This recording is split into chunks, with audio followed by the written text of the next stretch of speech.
So I'm going to first begin by a few thank yous. Is Mary McMahon here? Mary, can you please stand up? So Mary, I met at a conference in Atlanta, Georgia earlier this January for the Hope Global Forum.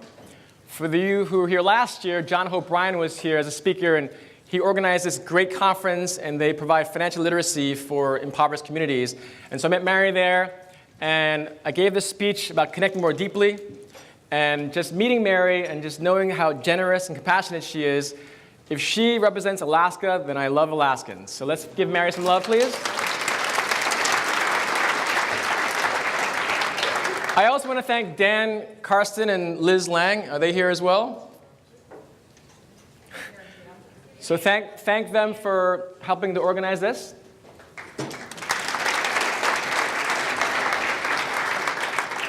So this speech is very personal to me. My mother was a school teacher for 35 years in the New York City public school system. I taught in high school for 3 years, and though primarily I speak at corporations, I was in Israel and Palestine for a U.S. consulate event early this year. I was in Arizona last month for a real estate conference. I'm really excited. I'll be speaking at Google at the end of this year. But when I have a chance to speak to educators, at the core, my platform is entrepreneurship, but my purpose is education. So this speech for me is very personal. I've never been to Alaska. I'm from Los Angeles, and so I'm really happy and grateful to be here. So this conference is called Light or Lead. If you want to provide that light for our students and for our communities, and we want to lead by example, like what Gandhi once said, we must be the change we wish to see in the world, our students must see that example in ourselves. And so one of the best ways to do that, in my opinion, is to learn how to connect better. Learn how to build relationships, not just based on our opinion, but based on science and empirical evidence. So I'm going to walk through 7 specific things today that hopefully you can learn about so that you can build more strong relationships with your students, with the parents, and with the community. So I'm going to start with a story about a little girl named Hannah who inspired the world. This is a picture of her holding up a little pumpkin during Halloween 6 years ago. I wish I could say I met her at a school or at a church or at a community group, but I met her at the Union Rescue Mission, which is the largest, oldest, and homeless shelter in the country. It's been around for 125 years. They house 1,000 people a night, men, women, and children, in the worst part of town in LA, in downtown, called Skid Row. And so I meet her here on September 2nd. I'm getting a tour of this massive facility. Before I meet Andy Bales, the CEO, who gives me this tour, I'm walking into this homeless shelter, and mind you, it's 5 stories tall, 225,000 square foot, 5 stories tall, in the heart of Skid Row, downtown LA, which is the worst part of town. You literally have pimps and prostitutes, drug dealers and drug addicts, pedophiles, murderers, like anyone that you don't want to be is there. But unfortunately, Hannah lives at the shelter. And so as I walk into the first ground floor, every floor has its function. On the right-hand side, the reception, they call Post 11, because they have a lot of security there. And it's one of those like bank teller type things where you can't just like shake the person's hand. It's more of like encased in this metal or this glass encasing. On the left-hand side, you have a chapel. If you walk down about 50 feet, you have the cafeteria on the right where they serve 3,000 meals a day. And some years, they serve over 1 million a year. On the second floor, you have the operations center, where if you were to call and give a donation, that's the person that would pick up your phone. And then finally, on the third floor, as Andy Bales is giving me a tour of this massive facility, I walk up to the gymnasium. It's a gymnasium that's actually twice the size of this room. And I see all these kids walking around and running around. And for the moment, at that moment, I was shocked. Because me, growing up in New York City, I didn't have a very positive image of people that were homeless. You know, they smelled, and they should just get a job. I had all these stereotypical images of what a homeless person was. But then at 5 o'clock on September 2nd, 2010, I see all these kids running around, and this little girl walks up to me and says, "Do you want to play jump rope?" And at that moment, there are very few times in my life where I can say I was this person here, and when I met Hannah, I became a completely separate person. Because for the first time in my life, I'm like, oh my gosh, there are homeless kids. Again, outside, there are pimps and prostitutes and drug dealers. Inside, there's a little girl named Hannah, who's 8 years old, who has a younger sister named Savannah, who's 6, and a younger brother named Paul, who's 4. And so 5 days later, after seeing and meeting Hannah, I wanted to be what the words of Gandhi. I want to be the change we wish to see in the world. We're always busy doing things, and so when I saw her, I just couldn't look away anymore. And this girl, she doesn't know it even to this day, she inspired 3 fundraising campaigns, this book that I wrote and published for the shelter, this program called Mondays of the Mission, where it's the only program of its kind in the world where we teach career and life skill classes, invite guest speakers, have mentoring opportunities, and special events. We've had literally over 260 speakers from 30 countries and actually over 100 different careers. This is a guy that you might know, Elon Musk, who started 5 companies. He's most known for PayPal, Tesla, and SpaceX. You'll always hear him in the news, either the guy who wants to colonize Mars or Tesla, releasing the autonomous cars. And so to be able to have this program because of a little girl named Hannah is truly inspiring.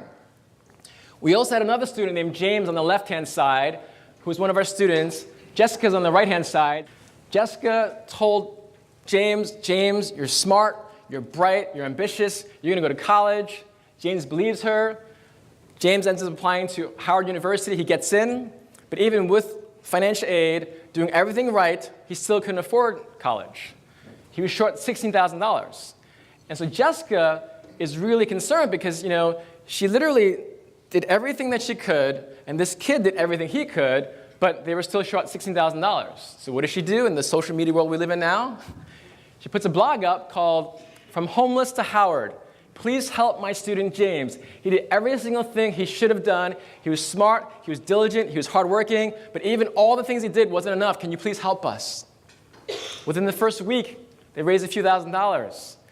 For whatever reason, it blows up and goes viral, and then they get on the Ellen show, and she ends up donating $25,000.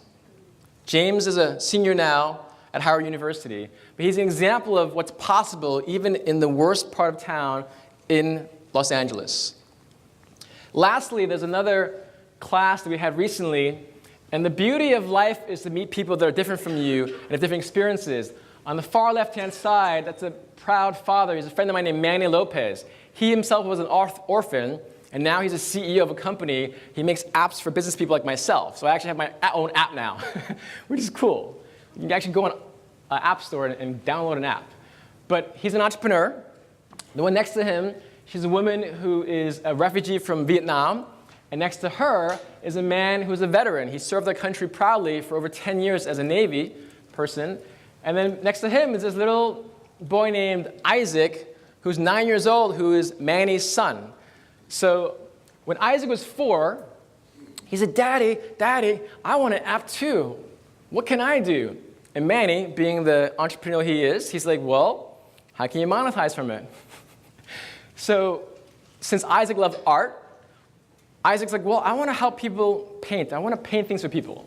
So if you actually wanted a 9-year-old entrepreneur / painter to paint something for you, you can commission him to paint something for you on an app. So it's just so inspiring and powerful to know that a little girl named Hannah asked one 7-word question, do you want to play jump rope? And all this happened. Fundraising campaigns, books, radio shows, all these things happened. And I share this story with you to begin with is because so many times in life, we inspire people, we motivate people, we support people, especially as principals, and we don't even know the impact they make. So I'm sharing this stories because to this day, 6 years after the fact of meeting Hannah, she doesn't know this happened. She doesn't know this program. She doesn't know all these success stories. So for all of you in this room, I hope you remember, you make an impact every single day. Even if your students don't tell you, even if your students actually annoy you, even if your students are angry at you, but remember, you make an impact every single day. You're like the front lines. You're the Navy SEALs. You're the Army Rangers. You're the Green Berets. So I hope you always remember that. So for those of you who have been in your career for a long time, keep that fire.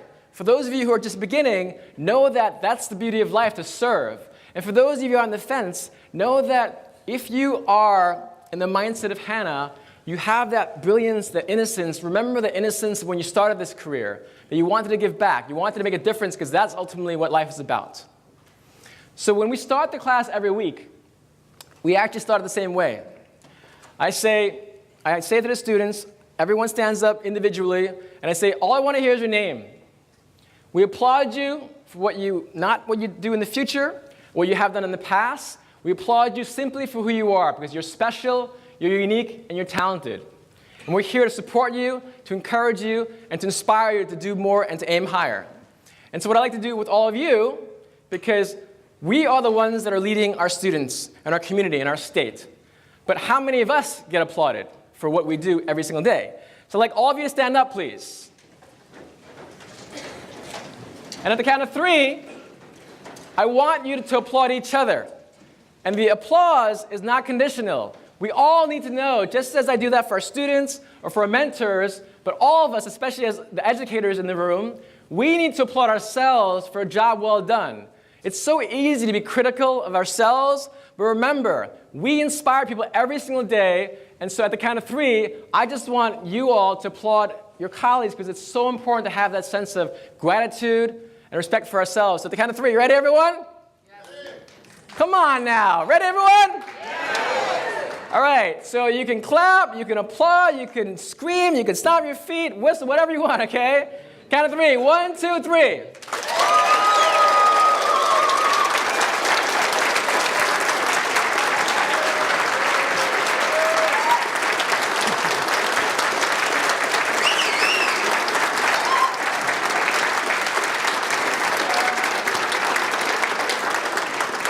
Awesome. Please sit back down. Please sit back down. That whistle I'll take for myself. But again, remember that. So when we start this class off, I say, before you go to bed, please remember the applause. Please remember the smiles, because we all know as educators, there are those many tough times when you talk to a student that doesn't want to listen, or you talk to a parent that really doesn't want to listen, or you talk to a colleague that doesn't want to listen. But it's those times in life that you have to remember that applause, that laughter, that truth, because that's why it's so powerful to be an educator. The second thing is this. I don't just do this to go, oh, that's kind of fun to get up from our seats and to feel motivated, but it's about mindset. So based on a woman's book, her name is Carol Dweck, she studies mindset, 20 years of research, and she found that our mindset is critical for everything, whether it's our self-awareness, our self-esteem, our creativity, what we think is possible or not possible. And it really comes down to 2 very basic things in terms of mindset. You have the fixed mindset and the growth mindset.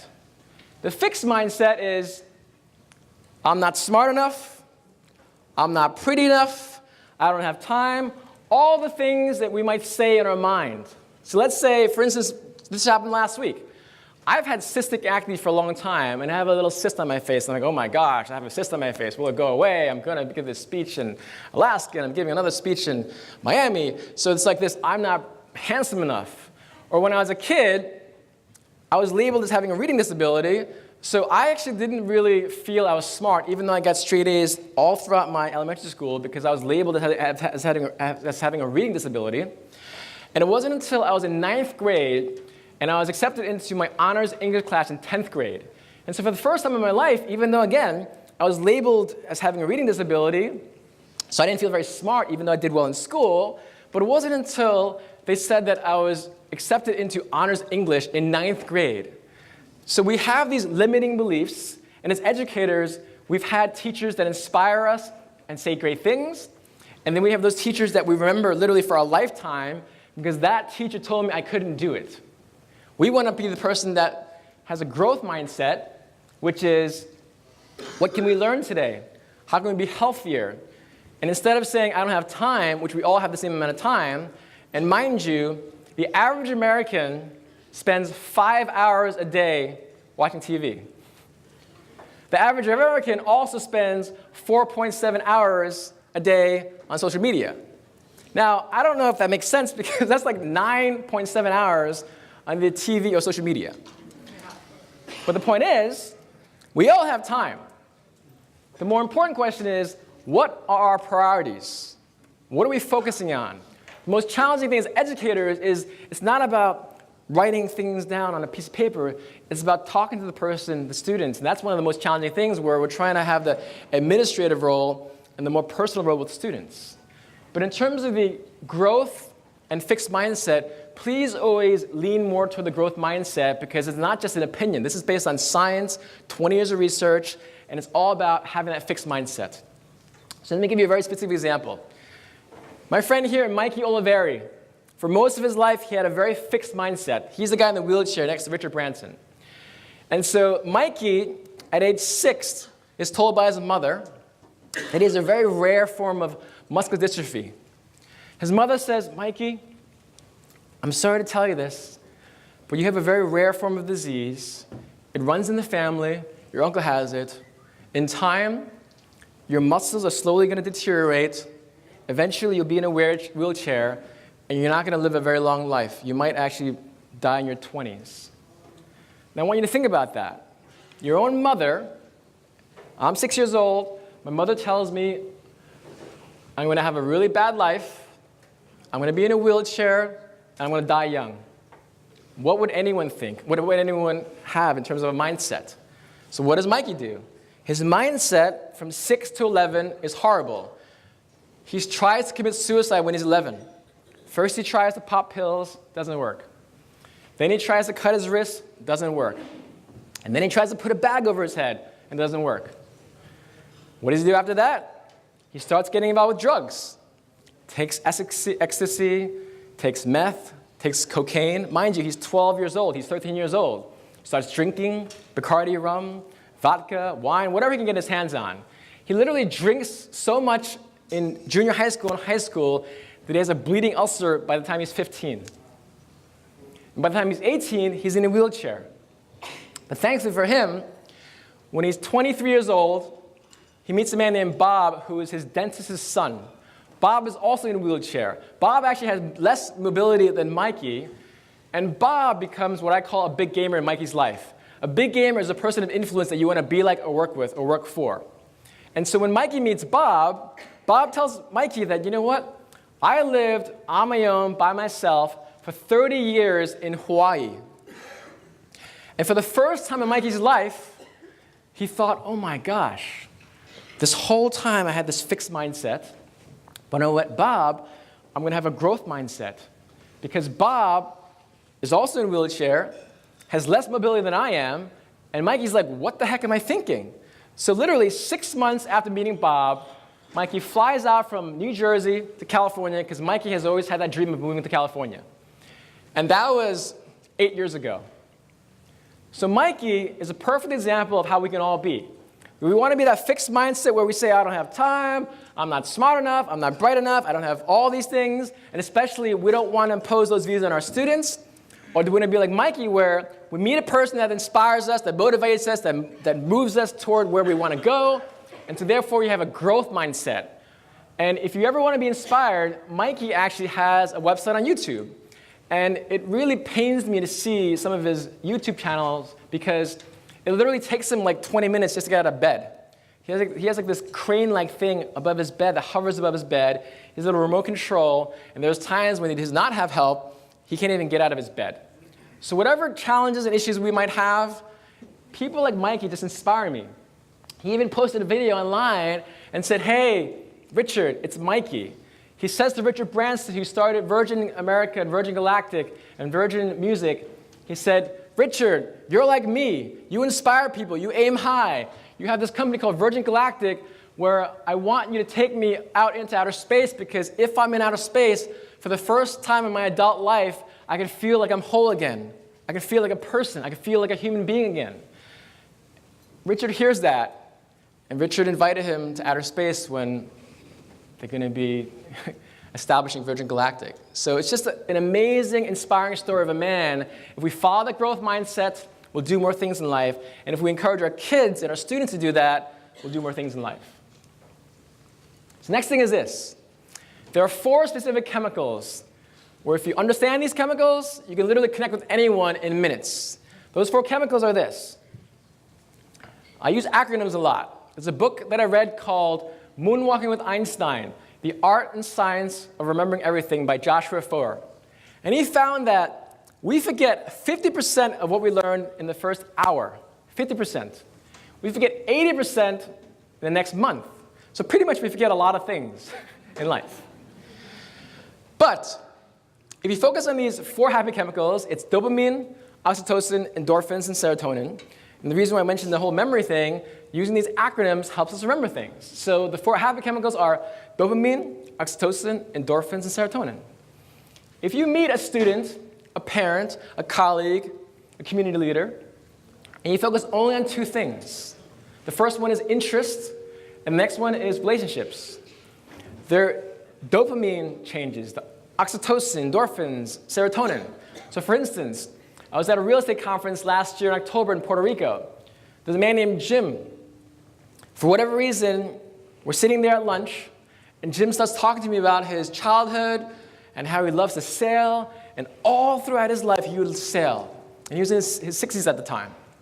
And I said, Jim, like, why do you love sailing so much? And he's like, I don't know, Chris. It's just so beautiful. It's just so nice. It's so calming. But I always want to dig deep. I want to go deeper and learn about a person. So I keep asking him, Jim, I'm curious, why do you like sailing? And he says, you know what? It finally dawned on me. My father was a very successful business person. On the surface, he was a very respected community leader, but behind the scenes, he would actually abuse me. And it was a horrible lifestyle. And so until you told me and asked me this question, Christopher, it's because when I sailed, I felt like I was free and I was away from my father because my father couldn't reach me, couldn't catch me, couldn't hurt me. And the beauty of this story was that when Jim was talking to his father on his deathbed, his father apologized for the abuse that he gave on Jim, and Jim accepted his apology. Because I talked about his interest, which was sailing. And it wasn't just on the surface. We can say, oh yeah, I love to sail. But for him to know that it was his way of healing from abuse he had from his father was pretty powerful. So when I meet Jim next time, we'll already have a connection, even though I've only met him once at a lunch meeting at a conference last year. The next example is relationships. One of the most basic questions we ask at a networking event is, hey, what do you do for a living? We all say that, right? Next time I want to encourage you to say this question. Instead of saying what you do for a living, you say, who is the one person you most enjoy spending your time with and why? Who is the one person you most enjoy spending your time with and why? And so I asked this question. I was in Jerusalem early this year, and I asked this woman this same question, who's the one person you most enjoy spending your time with? And she's like, oh, Chris, I love spending time with my swimming partners. Every morning I wake up at 8 o'clock, and I always love swimming with my swimming partners. And I'm like, well, how does it feel, Joanne, when you don't swim with your swimming partner? He's like, well, I just feel depressed and anxious and sad.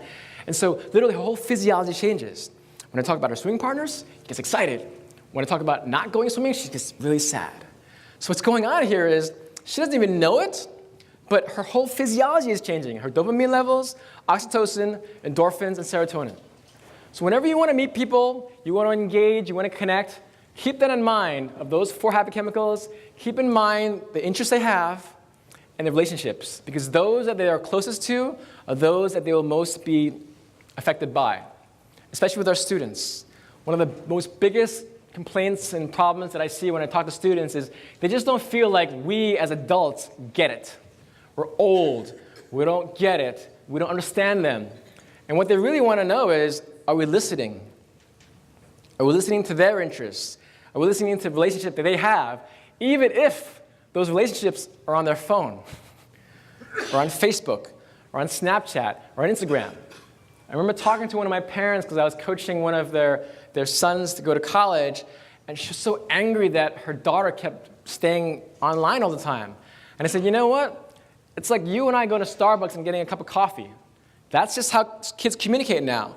We either get angry at it or accept the fact that this girl, her name is Shauna, she meets people from all around the world, and she actually likes that more because she said that she gets teased a lot for her looks. She got a stroke when she was 7 years old, so her face is immobilized. So for her, when she's online, people don't see how she looks. They just see and hear how she is. So for her, it's kind of a great way to know people because they actually know her as a person. So keep those 4 habit chemicals in mind and know to focus on their interests and their relationships because honestly, all our kids really want to know is that we care and that we're listening. So number 4, how do we be more effective, 90% more effective as for parents, or with parents? So there's another book called Talk Like TED. How many of you ever watched any TED Talks? So TED Talks, for those of you who may not know, the TED Conference is one of the premier conferences in the world.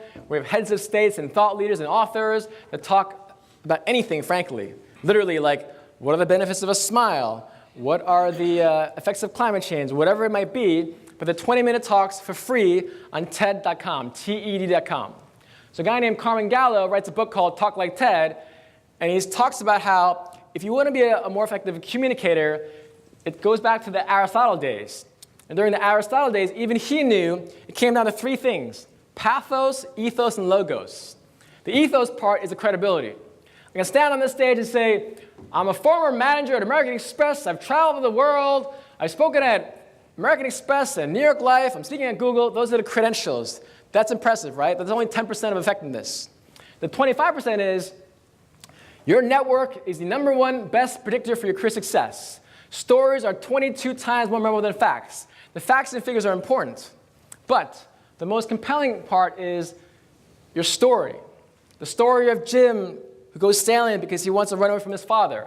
The story of Joanne, who's in Jerusalem, who wants to swim with her swimming partners. It's the stories that makes the most impact. But you have to be mindful of the person you're talking to. So if you're talking to a scientist or a financial person or a person that's very analytical or an engineer, you have to be mindful of what their skill sets are. Maybe they'll be more impressed with credentials. Maybe they'll be more impressed with facts and figures. Or maybe they'll be more emotionally charged by the story. But you don't want to talk to people the same way because we're all different. But remember the breakdown. If you want to be 90% more effective, focus less on the credentials per se, and more on the story and the facts and figures so that when they see you, sometimes they look at an educator. Educators, to be honest, I don't think they get enough credit. I don't think we get enough credit for what we do. So you want to let them know who you are, but also include the facts and figures, and include that story about who you are, and more importantly, who they are. So being effective as a communicator is so important because it's not just about credentials, it's about this all-encompassing thing. And when it comes down to tactical things, 93% of our communication skill set is based on nonverbal things. The words are one thing, but then it's the body language and it's the tone of voice. If I come into this room and I talk very quiet like this and I say, I want to motivate you all and inspire you and encourage you to do things, not very believable. But as soon as I roll my shoulders back, stand up straight, speak very clearly and firmly, then it's more believable. And all I'm doing is changing my body language. So remember, a lot of students, you can say I'm doing fine or you're listening, but your body language doesn't convey that. So be mindful that when you talk to people, it's not with what you're saying with your words, it's your tone of voice and your body language especially. Body language is over 50% of our effectiveness. Next point is this. Stand out and be remembered. I've already shared this before. Stories are 22 times more memorable than facts. You literally want to have a bag of stories wherever you go. Of students that have done well, of students that didn't do so well, and literally it could be stories about anything. I mean, literally, it's like my shoes that I'm wearing. I got them shined in Phoenix, Arizona when I gave a keynote speech last month. A woman there, she was shining shoes. There was a gentleman there who was a business guy. He was on his phone, not talking to the shoe shiner. When the person left, I needed to get my shoe shined. I sit down. Her name is Amina. I'm like, hey, Amina, tell me a story. And she's like, I don't. Going back to body language, it's like, I don't have any stories.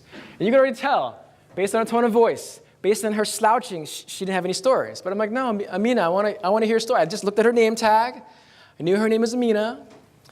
And she's like, I only have sad stories, Christopher. And again, based on her tone of voice, I'm like, well, what do you mean? I want to hear a story, being upbeat, being passionate. And it turns out that Amina is from Ethiopia.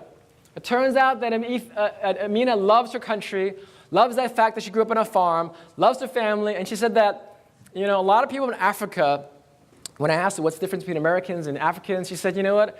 In America, they talk about status and career and what car they drive and the house they live in. But in Africa, it's all about family. It's all about your family and what you do with your family. And I thought, that's so inspiring. And so now, if you look at my shoes, they're not like Hugo Boss shoes anymore. They're African-inspired shoes by Amina.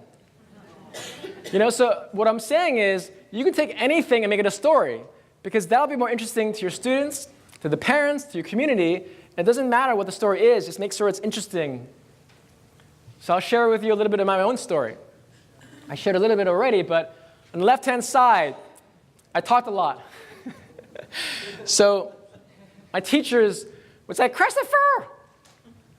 They stay after class and write, I will not talk in class 100 times, and then 200 times. And in third grade, when I was 8 years old, my third grade teacher named Miss McArdle said, Christopher, you're driving me crazy. You're going to stay after class and write, I will not talk in class 500 times. So again, I'm third grade, 8 years old, writing in the class, and I remember this distinctly because I was literally standing there, and there were chalkboards in the whole entire classroom. I just kept saying, I want to talk in class, I want to talk in class. It was insane. So, not a fun thing, and for teachers out there, I don't even know if they have chalkboards anymore, but eraser markers, but it was horrible. And now I get paid to speak. So remember that, okay, educators? Second one is, I shared this with you. They put a label on me. They said, hey, Chris, you read kind of slow. And so now, not only was I talking too much, so I was punished, now I was slow, so now I felt stupid. And the last thing was, I was really short. That's my 8th grade graduation picture. I was 4'10". If you're a woman and you're short, you just wear heels. Not really that big of a deal. If you're a guy and you're short, it's not fun. So much so, this is pre-Twitter. These are actual, you probably can't read it, which is probably a good thing for me because a lot of people laugh at it, but these are actual messages that my friends wrote about me. Bobby's like, hey, I'm looking forward to seeing you in high school next year where your head's roaming around in the hallway. Raymond's like, calling me a dwarf.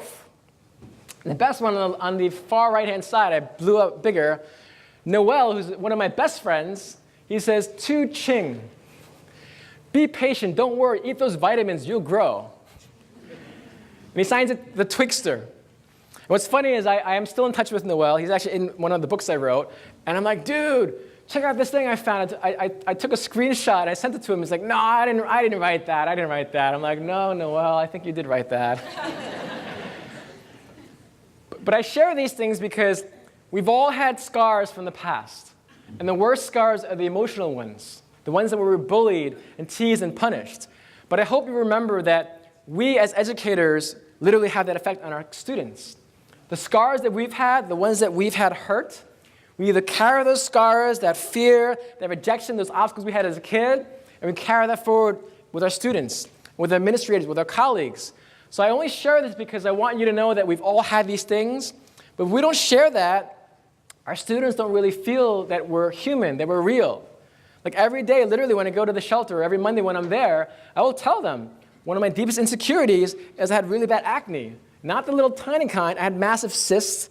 I would go to the dermatologist, they would inject my face, and I tell these things to them because I want them to know that Christopher Kai isn't this entrepreneur, this author, this speaker that travels around the world, but he's a guy that has insecurities, the guy that has fears, the guy that's vulnerable enough to share those stories because we as educators have that power. So whatever you've gone through in life, please don't let those scars in your past dictate or predict your future success. That's so important because we have such an awesome responsibility as educators.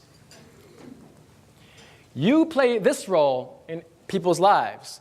So though I was punished, teased, and ridiculed in school and out of school, I had my Uncle Ding. He's what I call a big gamer, a person of influence. He's the first person in my life beside my mother who said, Chris, you're great, you're smart, you're diligent. I'm going to hire you at my insurance company in Lower Manhattan. Mind you, I was 12 years old at the time. So I'm helping my uncle, who's an entrepreneur, immigrated here from Hong Kong, and started his own company. So the reason why I'm an entrepreneur is because I had someone like Uncle Ding. Because again, my whole other life was horrible. Teased in school, punished, people kept patting my head.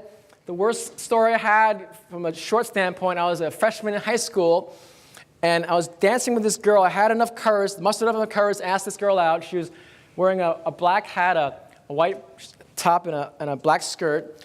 And as I was dancing with her, this upperclassman walks up to me and literally lifts me up and says, "Are you trying to pick up a second grader?" And puts me back down. And it was one of the most scarring and humiliating experiences of my life, but I had Uncle Ding. And we play the Uncle Ding in our lives. We play the person that can tell that student, "You're okay, you're smart, you're bright, you're ambitious, you're beautiful." And so I hope you remember the responsibility you have. And that's why I said before early in the speech that we have this awesome responsibility, this platform to affect change. And in my life, it was Uncle Ding relative to entrepreneurship. So be that person in your student's life. I'll share one final story about my own name. Again, I can talk about my shoes. I can talk about sailing. It doesn't matter. But just find stories to share about yourself, about your family, about your students. So my name is Christopher. My mother named me after St. Christopher. So if I say, "Hey, my name is Chris," is anyone named Chris here? So Chris is a very normal, typical name. But when I say my mother named me after St. Christopher, and for those that you know about Catholicism, I grew up Catholic for 12 years. St. Christopher was apparently a Canaanite who stood 7'5" tall with massive broad shoulders. So just imagine with me, okay? Massive broad shoulders. And there was a raging river that he would carry people along this raging river to the other side. And one day, he carried this child on his shoulders. And as he was walking across this raging river, he literally felt the weight of the world. And with every step, he just felt this, like, what's going on here? He's almost sinking. And when he finally gets to the other side of the river, he puts this child down, very angry at this kid. He's like, what's going on? And it turns out that that kid is Jesus Christ reincarnated. So Christopher means Christ bearer. He's bearing the burden of Christ. So I shared one story in 2 minutes about my name. So it's all about being creative. It's all about sharing stories. So here I'm talking about my mom. I'm talking about myself. I'm talking about this valiant goal. And it's kind of ironic that my life and my goal in life is to hopefully help people carry themselves through the raging rivers to their path in life, which is why all of our goals are as educators. So 2 last points. Focus on the commonality, the common denominators. In math, any math teachers here? Or former math teachers? So fractions, right? When you want to add fractions, it's not 1/2 plus 1/3 equals, it doesn't add. Why do we always try to make someone else to be someone they're not? We want to fit our students in a certain role, but at the core, when you look at math, it's that simple. You can't add 1/2 plus 1/7. You can't add 1/5 plus 1/2. You have to find the most common denominator. So for instance, if let's say I was on a plane ride yesterday and the woman sitting next to me, her name is Kendra. Kendra is from Alaska. She loves to wrestle. She built a shack with her hands. She loves to travel with her friend at hostels. And so if I look at the differences, she's a woman, she's from Alaska, she likes wrestling, she likes to go to hostels, all those things I don't like. Except for the woman part. But if I focus on the commonality, we're both adventurous, we're both talkative, we both want to help people. So try your best to focus on the commonality because you're not going to have a great conversation. And even it was so inspiring. Even when I was in Jerusalem, how many of you have been in the Old City in Jerusalem? It's one of the most inspiring places in the world. But even in the Old City, where you have 3 of the most prominent religions in the world, you have the Christian quarter, the Armenian quarter, the Muslim quarter, and the Jewish quarter. So as much as you have all this conflict among those religions, they each have their own quarter, which creates a whole. So in life, whether with your students, with your parents, with colleagues, keep that in mind. Keep it simple. Whenever you're having arguments or fights or animosity, what are the common things we can bond ourselves together? Because that's ultimately how we can add up to a whole. Last thing I'm going to share is our superpower.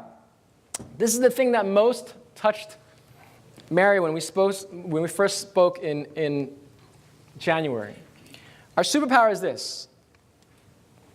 This is the character for listen in Chinese. I never realized how powerful and beautiful the language was because as a kid, I went to Chinese school for 13 years. So I was born and raised in New York City.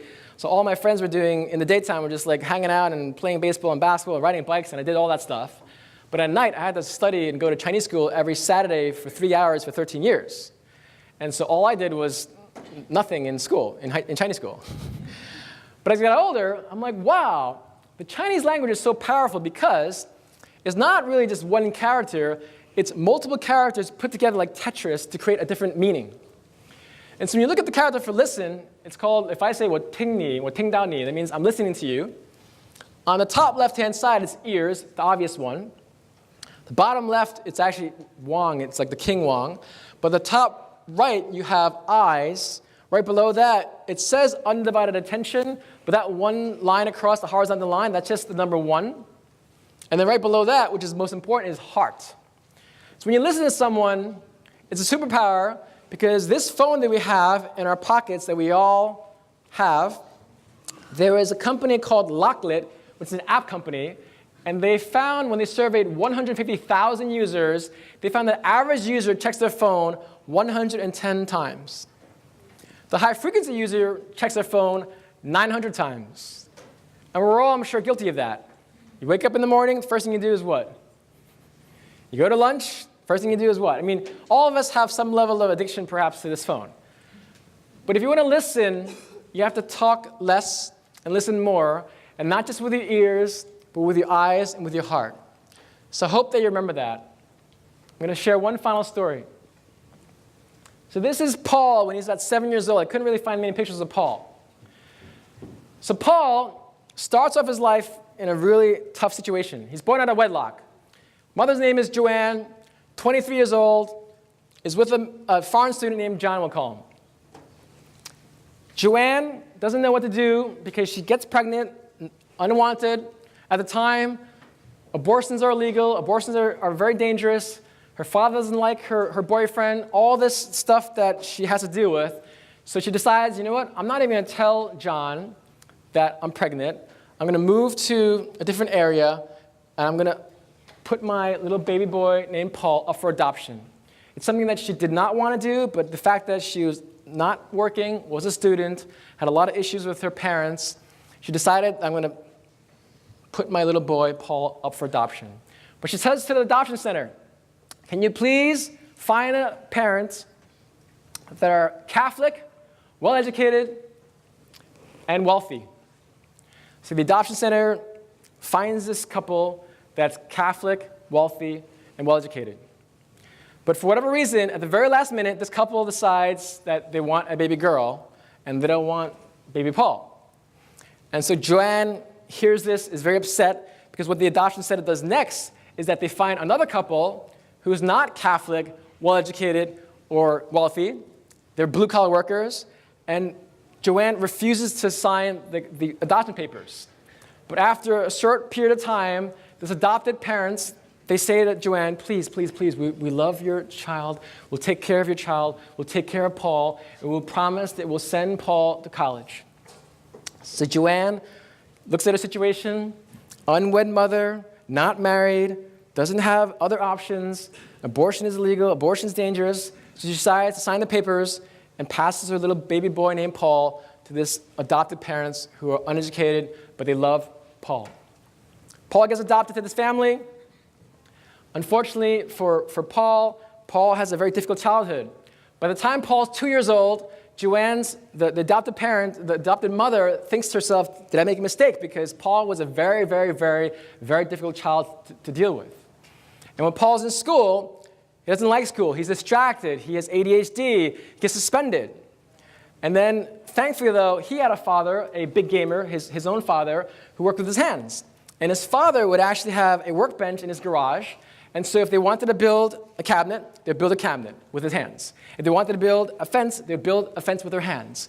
And so for the first time in his life, just like I had the first time in my life with my Uncle Ding, Paul had it with his own father. He saw someone that saw the potential in Paul and taught him things with his hands to help him think up here. But that didn't really still help him in school. And so just as the parents promised Joanne that they're going to bring Paul into college, saved up all their blue-collar money, Paul ends up going to college, but when he gets to college, He doesn't do well, just like in the past. He just finds it boring, doesn't like it, easily distracted. So Paul drops out of college and decides to drop into a class that he likes. So he drops into the calligraphy class, and for the first time in his life, he loves school. He sees this calligraphy, he sees this artwork, he sees this design, and not knowing that that design class, that calligraphy class, would affect his life and his company's life and our life. Paul's full name, when he's 21 years old, is Stephen Paul Jobs. Little Paul is Stephen Paul Jobs. 20 years of his life is considered a train wreck. Everyone would have looked down at this person's not successful, this person won't amount to anything, at all before 20 years old. When he's 21, Stephen Paul Jobs creates Apple computers, and that was 41 years ago. I end this story because hopefully you remember that sometimes the most problematic kids are the ones that have the most potential. The most problematic kids are the ones that have the most potential. And so when you look at life, I hope you remember the words of Dr. Martin Luther King Jr. He said that only in darkness can you see the stars. Thank you so much.